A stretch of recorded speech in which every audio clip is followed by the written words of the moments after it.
Alors, tout à l'heure, on a eu un mot, peut-être que tu veux rajouter quelque chose concernant Charlie Thomas Papadopoulou qui est décédé suite à un AVC. Je crois que au niveau du district, il y a déjà eu des sensibilisations par rapport aux problèmes cardiaques.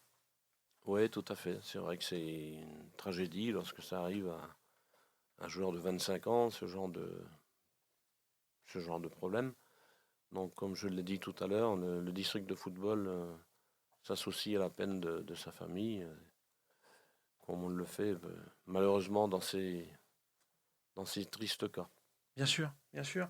Et donc, des formations qui sont parfois faites dans tel ou tel club, dans telle ou telle association, des équipements, avec aussi parfois des défibrillateurs hein, qui sont dans tous les stades, je pense, hein, c'est obligatoire. Je ne sais pas si c'est obligatoire dans les stades.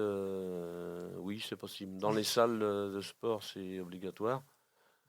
C'est vrai que c'est bien d'avoir ce genre d'équipement. Bon, tout dépend du problème qui arrive, Voilà, c'est ça. malheureusement. Alors, je profite un petit peu des ondes de radio hein, pour dire qu'il y a des associations hein, qui sont présentes. Je pense notamment à Cœur et Santé, qui fait partie de la Fédération française de cardiologie, qui de temps en temps fait des petites réunions dans telle ou telle municipalité pour parler de ça. Et je pense que les problèmes cardiaques et les problèmes d'AVC qu'on voit en ce moment, alors heureusement, c'est pas tous les jours, mais c'est quand même un sujet qui est très important, qu'il ne faut surtout pas éluder.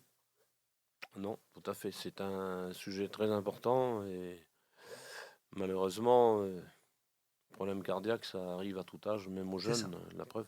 c'est ça, c'est ça. Alors, je vais conclure avec le programme du week-end. Programme où je parlerai exclusivement du parcours de Charlie. On jouera en deuxième division de district à Évron. Saint-Brieuc FO pensera très fort à Charlie. On jouera en première division de district ici, à côté, au stade de Langueux. Langueux B reçoit Trémuson et là aussi pensera très fort à Charlie. En Régional 2, Morlaix accueillera le COB SP, qui fut aussi un club qui a accueilli Charlie lorsqu'il était jeune.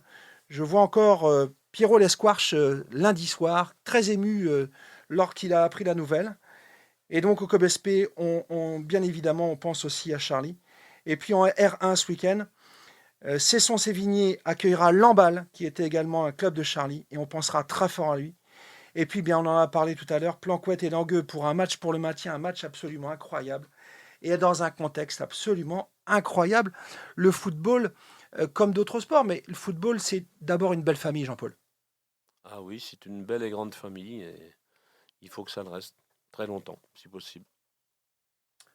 Voilà, Yao, je pense qu'on a fait le tour, en tout cas, de ce qu'on pouvait dire de plus important. L'émission de la 24e journée dédiée à Charlie Thomas et on tient à remercier tous les invités pour information la 25e journée du vendredi 13 mars. On mettra le zoom sportif sur la parapente et avec des spécialistes qui seront sur le plateau.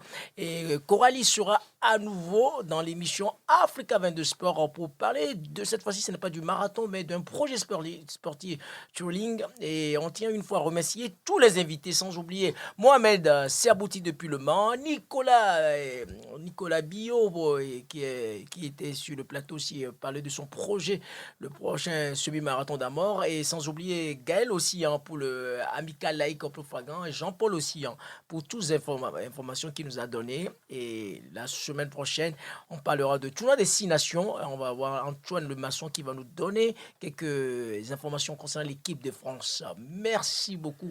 On aura également la semaine prochaine Damien Legoire, jeune papa éducateur du Pordic Bini CFC, qui viendra avec deux jeunes pépites du club. Merci beaucoup. L'émission rediffusée ce samedi de 11h à midi. Comme on dit là-bas, vivons sport et surtout, soyons fair play.